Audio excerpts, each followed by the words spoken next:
While I stand by the rule of law, and I will always obey the decisions of the courts, I am also compelled by my position to heed the sovereign and supreme voice of the people of Kenya.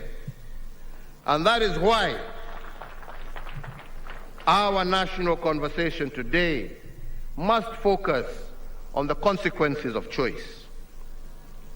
If citizens are required to exercise their will and shoulder the burden of their choices, should the independent institutions therefore not do likewise?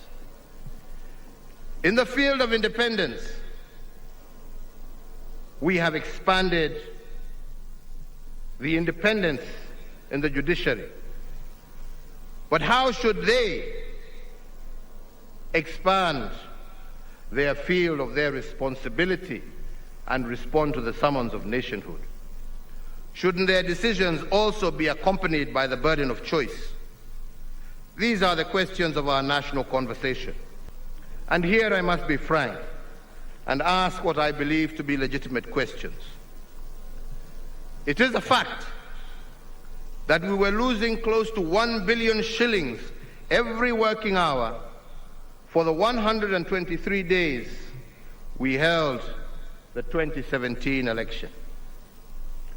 The question the national conversation should therefore ask is who carried the burden of this choice?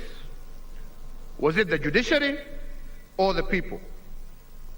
The truth of the matter is that it was the people who carried the burden of the choice.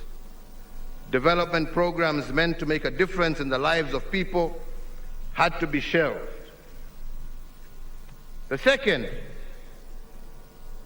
is that as a consequence of 2017, we initiated, together with millions of Kenyans, the BBI process that was meant to build bridges and create inclusive politics and end ethnic majoritarianism.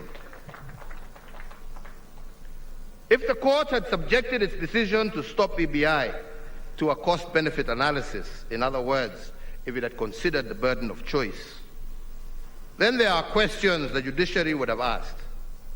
If we indeed were at a constitutional moment, is a decision against BBI a decision in support of the status quo? If BBI were to be stopped, who carries the burden of choice? On whose shoulders will ethnic majoritarianism rest? The judiciary would have asked itself another question.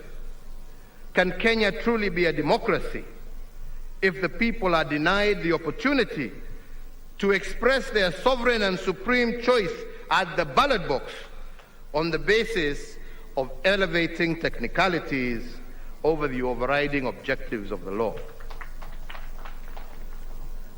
Our Constitution, fellow Kenyans, is not a yoke around our necks, but rather it should be a mighty sword that can break the chains that limit all of us as citizens.